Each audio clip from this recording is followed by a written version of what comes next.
Hey guys, welcome back to my channel. I am back to talk about this jaw-dropping story in New York involving an 11-year-old Venezuelan migrant gangbanger getting arrested along with other thugs in a vicious subway phone theft incident. What? And I also want to talk about this overall alarming explosion of illegal migrant teen crime wave this year alone in New York City, and how it's causing one of the worst public safety crisis in decades. If you like my commentary and sometimes unpopular opinion, please give me a like on this video, comment, share, subscribe, and last but not least, click the notification bell so you know when I come through with another video. All right, let's go ahead and zoom into this crazy story.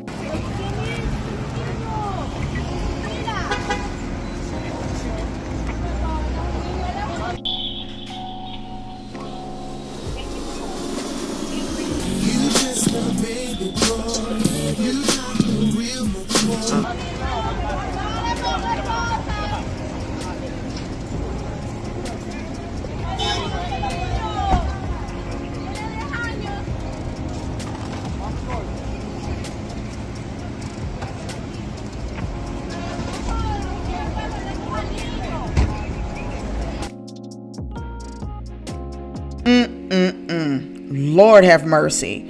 Where is the parents of this little 11-year-old gangbanger? And second thing I want to ask is, how did this little ankle biter become so brazen and thuggish at such a young age? It is really disturbing thinking about how much backbone it takes for a little boy to run up to a grown-up or someone larger than him while they are minding their own business, chilling on the subway, snatch their phone, and have the guts to tell them that he's going to shoot them if they continue wrestling with him over their own phone.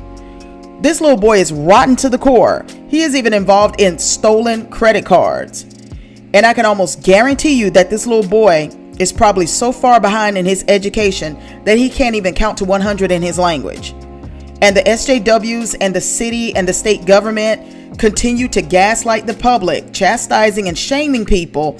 And Governor Hochul and Mayor Adams said New Yorkers should just be ashamed of themselves, questioning their decisions, and they actually doubled down on their idea. I also want to say to parts of our country and our state who are enacting bigoted policies based on fear and intimidation, join us. Join us. Let people know the true story of what New York is. There is a I gotcha moment, and there is I got you moment. And some of the things we are seeing is really working against the people of this city.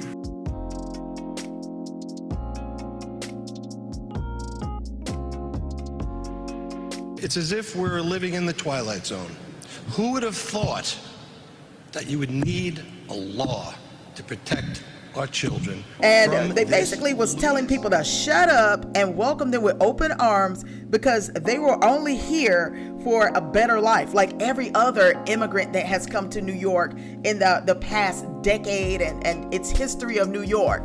They care nothing about the safety and the lifestyle of the New Yorkers. The little boy and his crew did not cook up this scheme all by themselves out of opportunity. Oh no, they were recruited by hardcore Venezuelan gang members already set up and operating in New York City. And it is just my theory that these unfit mothers are allowing their sons to be involved in these violent gangs in order to maximize the benefit of invading the United States. So they get money, free room and board, and the opportunity to stay on the socialism welfare system as long as possible.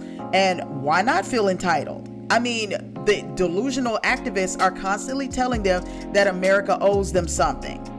And so, unfortunately, the grown-ups are no different. They are just as violent. And let me just go on ahead and show you this clip of these grown men and women, illegal aliens, at a migrant shelter, putting hands and feet on the police officers for even questioning them, having a nerve to question them about the feral children roaming free like buffalo on the range around the shelter. and these kids not being accounted for. Mob of illegal migrants facing gang assault charges after allegedly beating up 2 New York City police officers. New York Post is reporting that the 2 cops were checking on unattended children outside a migrant shelter when they were jumped. Queens DA putting out this statement, quote, they approached a group of nearby adults to make sure that the children were being supervised. At that point, approximately 5 adults began punching, kicking, and shoving the officers, with 2 assailants throwing bikes and striking the cops. So 4 of the suspects were arraigned yesterday, charged with assault, child endangerment, and a laundry list of other charges. That's bad. That is really bad. And it sounds like the inhumane and the barbaric behavior they claim they're fleeing from in their home country, right? These grown men and women are exhibiting the most atrocious behavior, curiously from a group of people who claim to be coming over here to America fleeing the violence and the tyranny that their country is leveling upon them.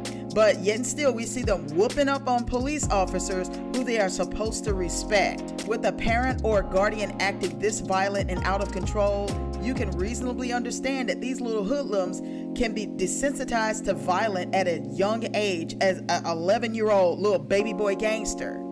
And as a whole, the callousness of the robberies show that these little youngsters' moral development is corrupted. They are in a host country and they are acting a fool under the guise of desperately needing asylum and temporary protected status, and they continue to be a burden on the taxpayer and brazen with causing a spike of brutal robberies and violent behavior that should get them deported right away. And they have no respect for this arrangement whatsoever. And because of the coddling of the SJWs and the lax criminal justice system, and could you really blame them for taking advantage of it? I don't think I could, but they're still getting in the way of the safety and the comfort that is supposed to come to you when you are out and about and not expecting somebody to go upside your head and take your phone. It is one of the busiest corners in the city, but police say that did not stop 4 juvenile suspects from approaching and then robbing 3 victims as they sat on a bench just off 5th Avenue at around 1 a.m. Tuesday. In this incident, they verbally said, "Don't make me get my gun," but they simulated that they had a firearm. So what we have to do is hold them accountable. Commissioner Shepard says robberies are up 200% year to date in Central Park. Context is important. It's an increase from 10 to 30 robberies. If these baby boy gangsters are breaking curfew to participate in nightly crime rampages, you know they are not in any way, shape, or form able to get back up in the morning at the shelter or the hotel, wherever they're at, to get up and go to school the next day. So you know they're skipping school left and right. It's not being reported. No accountability is being brought to them, to the parent or the delinquent child. So the ignorance and the misconduct is 3 levels deep, because they shouldn't even be able to get away with this. And here's more teen migrant thug behavior being leveled upon police officers just doing their job, and that further shows you that these group of illegal aliens, they think that they own these areas that they inhabit. Take a look at this. The manhunt for a young migrant accused of opening fire on police near Times Square ends at this home in Yonkers Friday night. Jesus Rivas Figueroa, just 15 years old, burst into tears as he was handcuffed by the fugitive task force.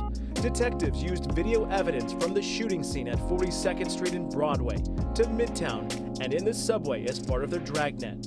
In less than 24 hours, our teams removed a very, very violent subject. Police sources say the boy lived in a migrant shelter on the Upper West Side and attended public school. He arrived in the country from Venezuela last September seeking asylum with his mother. But the NYPD believes he's been busy, allegedly on a gun-toting crime spree since January. Thursday night, cops say he shot a .45 caliber round at a security guard at JD Sports after he was caught shoplifting with other boys. The sound is ta, and people around the way. The bullet missed and hit this tourist from Brazil near her knee. I felt pain in my body, she says, but didn't know where it was coming from. Police say he then ran but encountered officers and shot at them twice. One of those bullets hit night, saw a cop last night. This is a whole different conversation we're having today. After a series of criminal busts involving asylum seekers this week, city officials cautioned these suspected South American gang members are the minority. If they break the law, we'll be sure to attack them. Police insist Times Square is safe and well patrolled, but in a city this big, they can't stop everything. Still hard to comprehend for this victim. Yeah, so that was pretty brutal. And what do you think the consequences for these thugs are going to be?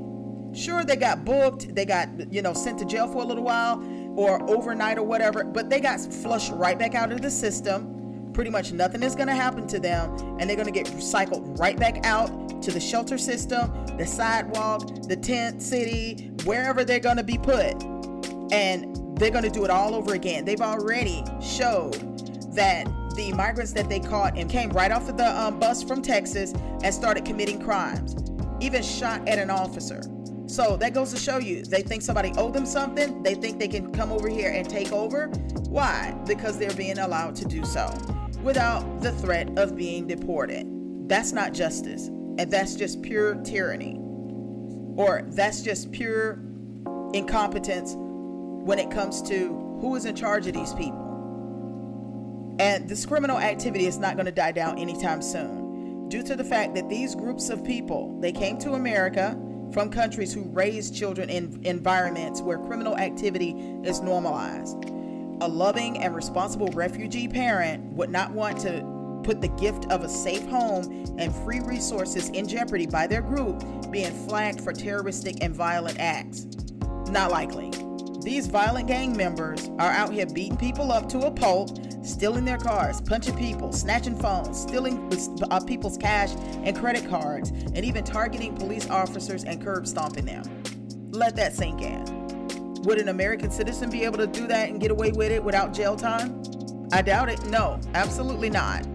But I guess the authorities expect the citizens of New York to just get used to the increase of barbaric violence, be quiet, be patient, and understand that these desperate times call for desperate measures. Come on now. From the violent illegal moochers, you can't expect nothing better from them.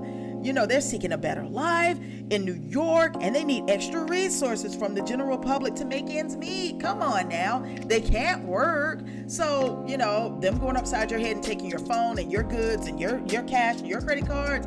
Come on, hey, don't worry about it. Go on ahead and file a complaint, and the bank will give you your money back. That's basically the attitude that they have. They don't want anyone to point out the fact that this violence from these illegal aliens are out of control. That's all I have to say about this story. It is total insanity for the state and the city government to continue not to cooperate with ICE or immigration authorities to get these illegal migrant parents and guardians and their demented offspring criminally charged and deported out of the United States. So anyway, tell me what you think about this story. Do you agree with me? Do you have an opposing opinion? Go ahead and tell me what you think, and I will see you in the next video. Thank you for watching. Bye, guys.